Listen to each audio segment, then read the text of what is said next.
તો ધોરણ 5 સીઈટી માં આપણે આગળ વધીએ. તો કાલે આપણે છેલ્લે પ્રાકૃતિક સંખ્યા વિશે સામાન્ય માહિતી મેળવેલી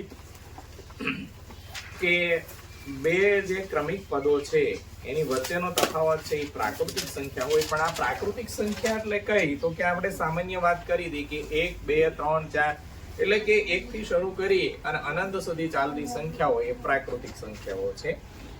અને એના વિશે આપણે આગળ જાણીએ કે પ્રાકૃતિક સંખ્યાઓ એટલે શું.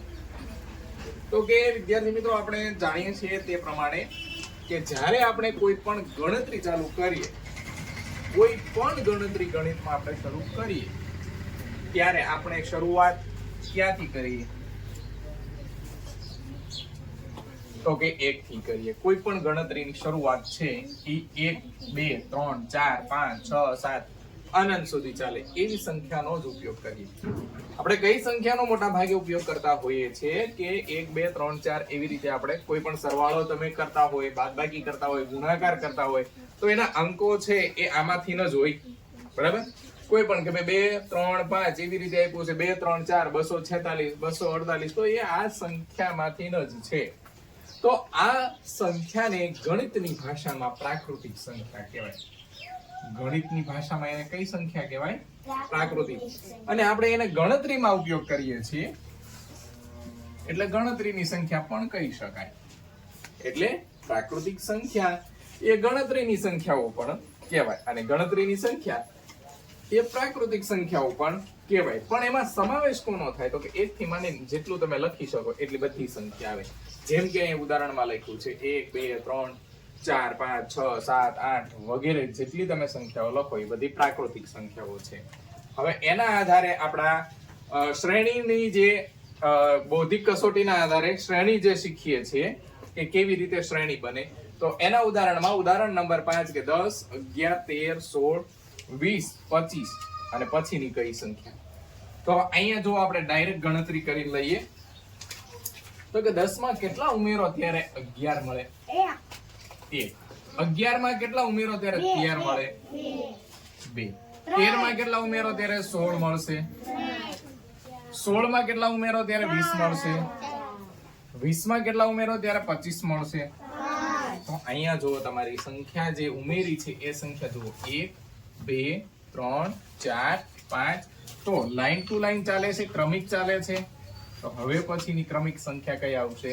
પ્રાકૃતિક સંખ્યા કઈ આવશે? તો કે 6. એટલે કે 25 માં 6 ઉમેરતા કઈ સંખ્યા આપણને મળશે? બોલો ભાઈ. 31 31. એટલે અહીંયા મૂકીશું આપણે 31. તો અહીંયા પ્રાકૃતિક સંખ્યા 1 2 3 4 5 6 સુધીની ક્રમિક સંખ્યા આપણે ઉમેરી છે. એટલે કે 25 માં તમે 6 ઉમેરો છો ત્યારે કેટલા મળે છે? 31. એટલે આપણી શ્રેણીનો જવાબ મળશે 31. હવે નિયમ નંબર 6 કે પૂર્ણ સંખ્યાનો ઉમેરો. કેવી સંખ્યાનો ઉમેરો? પૂર્ણ સંખ્યાનો ઉમેરો.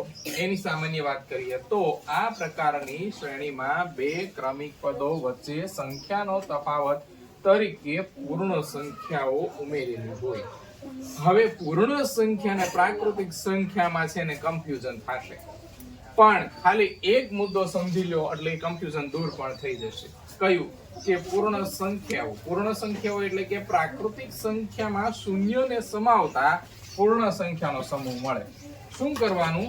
તો કે જે પ્રાકૃતિક સંખ્યા આપણે લખીએ છીએ, હવે પ્રાકૃતિક સંખ્યા કઈ છે? આ આપણી પ્રાકૃતિક સંખ્યા છે 1 2 3 4 5 6 7 8 વગેરે વગેરે પ્રાકૃતિક સંખ્યા છે. એમાં તમે શૂન્યનો સમાવેશ કરી લો. એટલે કે જો પૂર્ણ સંખ્યાનું ઉદાહરણ કે શૂન્ય ઉમેરી દો, એટલે આ શૂન્યનો સમાવેશ કરો ને પછી તમે પ્રાકૃતિક સંખ્યાઓ લખો એટલે પૂર્ણ સંખ્યાઓ થઈ જાય. એટલે પ્રાકૃતિક સંખ્યા ને પૂર્ણ સંખ્યા આમ તો 1 થી શરૂ કરો એટલે એની એ જ મળવાની છે, પણ એ યાદ રાખવાનું કે પૂર્ણ સંખ્યાની શરૂઆત કોનાથી થાય? 0 થી. એટલે 0 1 2 3 4 5 6 7 8 વગેરે વગેરે. અને પ્રાકૃતિક સંખ્યાની શરૂઆત ક્યાંથી થાય? 1 થી. ખાસ યાદ રાખજો, બંને પોઈન્ટમાં એક સામાન્ય આટલો જ ફેર છે કે પ્રાકૃતિક સંખ્યા એટલે 1 થી શરૂ કરવાની અને પૂર્ણ સંખ્યા છે એ 0 થી શરૂ કરવાની. પ્રાકૃતિક સંખ્યાનો ગણ અને પૂર્ણ સંખ્યાના ગણ બંનેમાં એટલો જ તફાવત. કેટલો? શૂન્ય અને 1 નો. પ્રાકૃતિક સંખ્યા 1 થી શરૂ થાય અને પૂર્ણ સંખ્યા 0 થી શરૂ થાય. બાકી સંખ્યા એની એ જ આવે. જો છે ફેરફાર કેટલો, તો કે પૂર્ણ સંખ્યામાં 0 આવે, પ્રાકૃતિક સંખ્યામાં 0 આવતો નથી. બસ આટલો ફેરફાર છે. આટલું સમજાય? આ પ્રમાણે જો પ્રાકૃતિક સંખ્યા તમને શ્રેણીમાં ઉમેરવાની કહે તો 1 વત્તા 1 વત્તા 2 વત્તા 3 વત્તા 4 વત્તા 5 એ રીતે તમે શ્રેણીનો ઉમેરો કરશો. અને જ્યારે નિયમ નંબર 6 પૂર્ણ સંખ્યાનો ઉમેરો એટલે પૂર્ણ સંખ્યાઓમાં તો કે 0 થી શરૂ કરવાનું, કે વત્તા 0 વત્તા 1 વત્તા 2 જે તમે શ્રેણીનું ઉદાહરણ લેશો એમાં એ રીતે લેવાનું છે કે સૌથી પહેલા કોણ ઉમેરાશે, પછી કોણ ઉમેરાશે, પછી એવી રીતે તમને શ્રેણી મળશે. અને પ્રાકૃતિક સંખ્યામાં પહેલા કોણ ઉમેરાશે, એવી રીતે. આ પ્રાકૃતિક સંખ્યા અને પૂર્ણ સંખ્યા સમજાય? બંનેમાં માત્ર એક જ તફાવત, એક જ ફેરફાર, એકમાં 0 આવે, એકમાં નો આવે. શેમાં 0 આવે, તો કે પૂર્ણ સંખ્યામાં 0 આવે, પ્રાકૃતિક સંખ્યામાં 1 આવે. 1 થી શરૂ કરો એટલે પ્રાકૃતિક સંખ્યા બને, 0 થી શરૂ કરો એટલે પૂર્ણ સંખ્યા બને. એટલું સમજાય? રાઈટ.